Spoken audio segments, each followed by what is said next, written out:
Welcome back to episode 6 of the Poker Vlog. In today's first hand, we have 4-3 of diamonds in the big blind, and we're going to raise it up to $20 against an early position limp. I don't suggest always doing this because their hands are generally medium-sized strength and they're never folding or building a pot out of position. $40 on the flop, ace jack deuce. We have a gutter to the nutters with backdoor diamonds. I'm going to bet $25 into 40 for half pot, and he's going to make the call. To the turn, there's $90 out there. And we nail it with a 5 of spade. We now have the nutted gutter. We're gonna start sizing up a little bit more. I think you can go a little bit bigger than me. It's totally up to preference. I go 60 for 2/3 into 90. If you wanna go like 75 to even pot, I think those are totally fine. Start targeting his ace X. The problem is this board is pretty dry, and I figured that he doesn't have a whole lot to call with. Like he's gonna have some dry ace X, like ace 10. That's really about it. And you know, gutters are hard to peel because they have no more equities because there's no flush draw. Anyways, he makes the call and the river is $210, 7 diamonds, beautiful. We retain the nuts, and now just about sizing. If you think about going 120, you're basically always getting called by ace X. If you go any smaller or bigger, bluffs can never really call. Jack X are going to have a hard time harrowing in for half pot because we can have a lot of ace X. So if we're predominantly just targeting ace X, then I just want to go big. What's the point of having 100% call from an ace X? You know, if you bet 120 when you can bet way bigger like pot and get called like maybe 80% of the time, right? I'm just making up these numbers. I don't know what his calling frequencies are, but I figured if he has something reasonable like a strong ace X, he's going to call a pot size bet. I actually do go over pot. I go 250 and he does make the call. I show him the gutter, and we scoop a $710 for our first big pot of the night. On to the next hand. Okay, on to the next hand, bomb pot, mandatory $20 pre-flop, and everyone plays from the flop. What this means is basically we're all playing lottery, and let's see what happens. $160 out there on the flop, and we're waiting for some good cards, preferably suited, never like really aces unless you obviously think top set. You want some suited connectors in these type of hands, like high ones. King 6 offsuit on 8-6-4 rainbow. We're pretty much done with this hand. Table does check through though. Not a bad situation. Maybe we can bink a 6. That would have been pretty nice. But a 3 comes off, so it brings in the backdoor flush draw with the 5 deuce. So more reason for us to basically fold this hand. Not much we can do. Man who had gutted earlier with the gutter, literally like 2 hands ago, he bets $30 into 160, which is 20% pot. It does fold all the way to me. I think you can still fold this, but against population who does these small bets generally is very, very weak and is very imbalanced. So I guess peeling once is fine.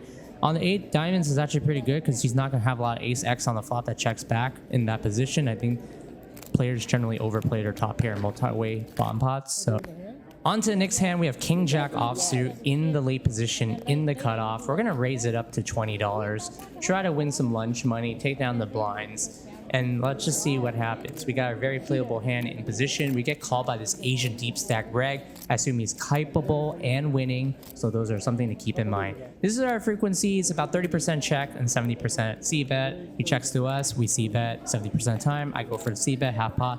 Pretty standard stuff. He makes the call, and this is where things start getting off the rail. The turn is actually going to be a 10 of clubs, and our opponent is actually supposed to start developing a donk leading range here with all these hands about 10% of the time, specifically like Jack 10. This is our frequencies back. We're supposed to, when he doesn't donk, we have about 60% check back for our total range. King Jack specifically is a 77% check back with the King of Club. Highly sensitive when we have the King of Clubs in our hand because this affects just his bluffing frequencies and his bluffing range. If you look here, this is our hand development. Our opponent is about to have a 42% trips, 10% full houses. He's got quads 1.5% of the time when he check raises us to $100. And this is King Jack off, 63% fold for total range, but our specific hand is 96.1% fold and about 93% fold if it's a Jack of clubs instead of the King of clubs. Highly sensitive to having clubs in our hand.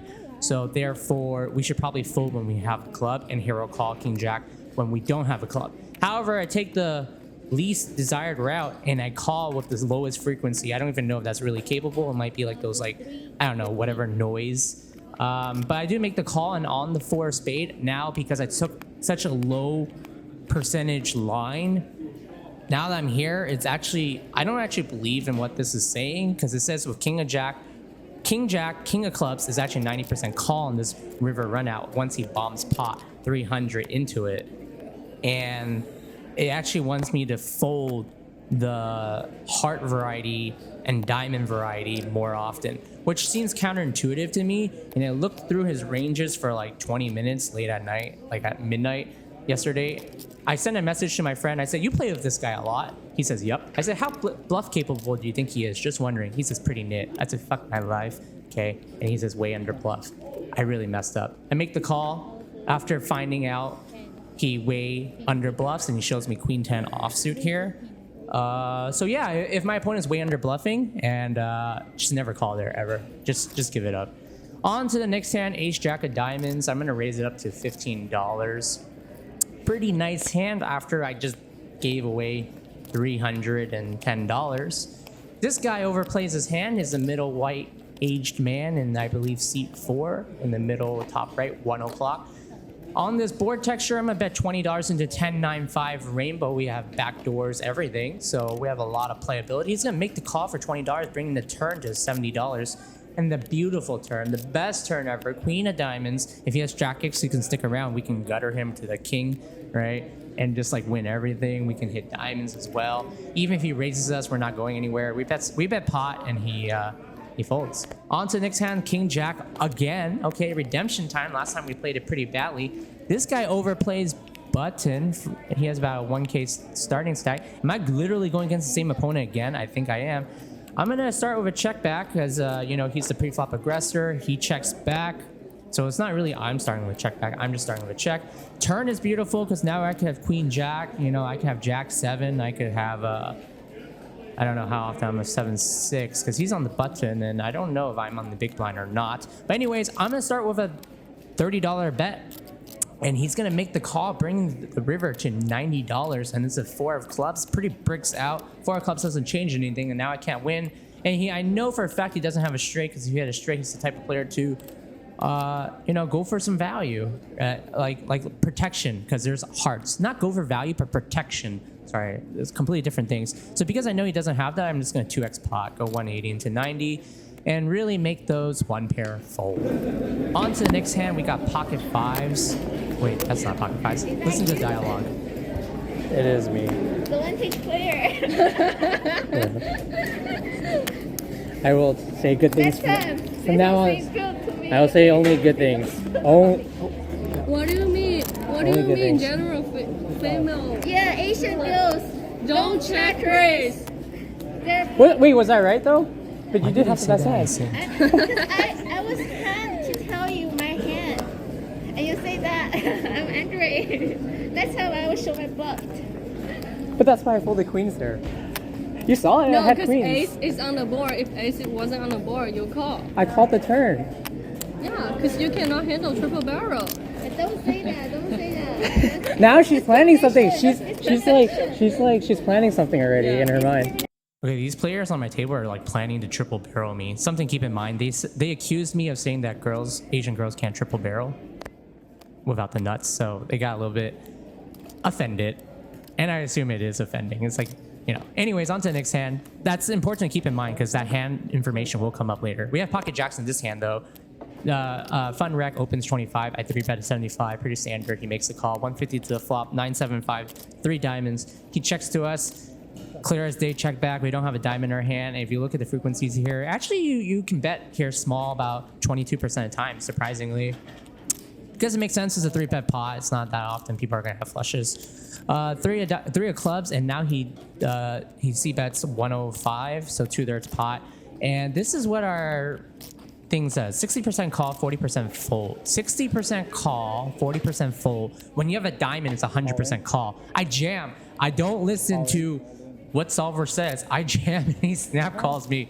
I thought jamming was like a possibility, but in no frequencies am I ever allowed to jam pocket jacks without a diamond. It's just suicidal. He shows me pocket king, so I don't know. I don't know how I feel about that. I thought all his pocket kings are just always gonna 4-bet just 5 population. So, ugh. On to the next hand, we got pocket jacks again. This is not a redo. Redemption time. Undergun raised to $30 this time, and we're having graphical errors. Oh no, we're not. Okay, thank God. Hero raised it up to $80. We can go a little bit smaller sizing this time, not 90 because he's under a gun. He's going to be very, very tight. He made a really big open, so we can go smaller. On to the next hand, we have Ace King, 40-year-old Asian, makes it $15 in the 1 o'clock. There's going to be a call on the button for 15, and this is an easy as day squeeze to $75. Just trying to, you know, take it down or go heads up. Preferably see a call or full. All is good as long as we don't get raised. He's contemplating, and he quickly grabs his stack, which I really hate, and he pushes out $190, which is a very good sizing because now he's putting me in a predicament. I asked if he has white behind. He says no because he just sat down in Orbigo. He started with 500, and I don't know anything about his playstyle, but he's a 40-year-old Asian man. Generally should be a little bit tighter unless proven otherwise. I'm just going to jam. I don't feel good about it. And he quickly calls. I really don't like the speed at which he called my jam. But hoping he has like pocket queens. Let's see what happens. 1K out there on the flop. Let's play some bingo. No ace, no king. No ace, no king. Ace on the river. I have an ace. Yeah. Spiked it. Wait a minute. He shows me aces. All right, on to the next hand. Deep stack reg opens for 20. I 3-bet with ace jack offsuit, and he 4-bets me, and I just quickly fold as quickly as I 3-bet. Don't 3-bet ace jack offsuit in under the gun +1 against an under gun. It's just losing money all day. He's super tight there, and my 3-bet is suicidal against even his calling range.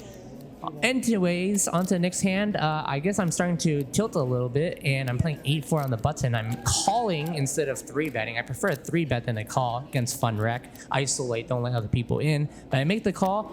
YSY vlogger, the girls from earlier, is also in the hand. She's to my left. Fun players to my right. I'm gonna bet $25 into 60, which is just under half pot. She makes the call. He makes the fold. We're going heads up the turn. $110. We now turn. We had the nuts essentially, and now we have like 20th nut, and now she starts donking out, which is a really smart decision by her. This card really f's my hand up. 9 of clubs, flush gets there, straight gets there, 8-10 gets there, 8x, we chop. I gotta make the call though for 50, and we're going to see the river for $210. 9 of spades makes it even worse. If she starts donking out like 9-7, 9-6 for some reason, it's pretty atrocious. And she jams 2x pot for $420. They're hella funny. I laugh. She grabs her camera and starts recording me in the face. And now if you look in the solver, like 9-8 suited is also a fold, which is superior to an 8-4 because like 9-8 at least blocks the boats when you can make the call. I'm gonna make the fold even like as a hand like 8-10 is not even calling 100% of the time here. So I had 8-4. She seems surprised that 8-4. I did. We'll find out on her vlog later if I made the right fold or not. If I had to bet money, obviously I folded to that pretty reasonable pot that she had a better hand. Anyways, on to this next hand. This is a bomb pot for $160 out there. Ace Jack 4, it checks through. We're pretty much done with this hand. We have no playability unless we maybe run our gutter on double. Actually, we do have double gutter both ways. I mean, runner, double gutter. 6 of clubs comes out, and we basically check. Yep, this hand is completely done. Everyone checks through again, so. And on a king of spade, I'm like, I could have 10 queen. And everyone's been checking, and nothing really gets there. 2 pairs hard. Okay, let's just go for it. I'm gonna bet $110 into the open field of 160. Asian vlogger girl, YSY, one against non-believer. She's grabbing her card. She does tank a little bit longer than this. I believe I edited it out just to save some time. And I'm like, she's gonna call me, but the nice thing is she has so many people behind her that's hard for her to call. It seemed like she can be 10 high if she's tanking. Show the 5, and everyone thinks I have ace-5, but I just would never have ace-5 there. Anyways, if you like what you saw, please subscribe, and I'll see you guys in the next video.